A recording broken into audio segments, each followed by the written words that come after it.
everyone, இன்னைக்கு 10th physics unit 6 answer the following question in few sentenceல 6th one தான் பார்க்க போறோம். என்ன கேட்டிருக்காங்கன்னா, in Japan some of the newborn children are having congenital disease. Why? ஜப்பான்ல பிறக்கிற கொஞ்சம் குழந்தைங்க, புதுசா பிறக்கிற குழந்தைங்களுக்கு ஏன் congenital disease வந்து இருக்கு, இதுக்கான ரீசன் என்னன்னு கேக்குறாங்க. ஃபர்ஸ்ட் கன்ஜெனிட்டல் டிசீஸ் அப்படின்னா என்னன்னா, ஒரு குழந்தை பிறக்கும் போதே அதுக்கு வந்து சம்திங் ஏதாச்சும் ஒரு நோய் குறைபாடோட பிறந்துச்சுன்னா அதுதான் கன்ஜெனிட்டல் டிசீஸ் அப்படின்னு சொல்றாங்க. ஸோ இது ஏன் ஜப்பான்ல நடக்குது அப்படின்னு பார்ப்போம். ஸோ ஜப்பான்ல இருக்க குழந்தைங்களுக்கு வந்து ஏன் இந்த கன்ஜெனிட்டல் டிசீஸ் வந்து இருக்கு அப்படின்னு தான் நம்ம பார்க்க போறோம்.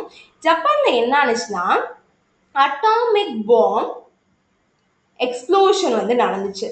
இந்த அட்டாமிக் பாம் எக்ஸ்ப்ளோஷனால என்ன ஆனிச்சுன்னா, அதுல இருந்து ரொம்பவே ஹார்ம்ஃபுல்லான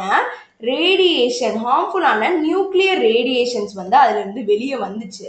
ஸோ இந்த நியூக்ளியர் ரேடியேஷன்ஸ்னால என்ன ஆனிச்சுன்னா, ஜீன்ஸ், மனுஷங்களோட ஜீன்ஸ் வந்து டேமேஜ் ஆகி அந்த ஜீன்ஸ்ல வந்து என்ன ஆனிச்சு, மியூட்டேஷன் வந்து நடந்துச்சு. மியூட்டேஷனா ஜீன்ஸ்ல வந்து சேஞ்சஸ் வந்து நடக்கிறதா மியூட்டேஷன் அப்படின்னு சொல்லுவோம்.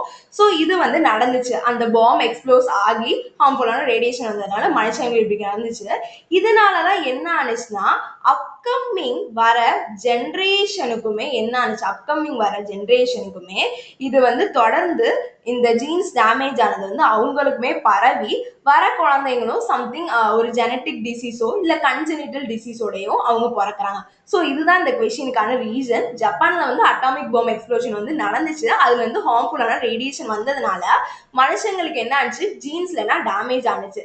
ஸோ அந்த ஜீன்ஸ்ல டேமேஜ் ஆனது வந்து இன்னுமே இப்ப பிறக்கிற அப்கமிங் ஜெனரேஷன்ல இருக்க குழந்தைங்களுக்குமே கன்ஜெனிட்டல் டிசீஸ் ஆகும். பிறக்கும் போதே ஏதாச்சும் ஒரு நோய் குறைபாடோட பிறக்கிறாங்க, இல்லைன்னா ஜெனட்டிக் டிசீஸ் வந்து இருக்கு. ஸோ இதுதான் இந்த கொஸ்டினுக்கான ரீசன். தேங்க்யூ.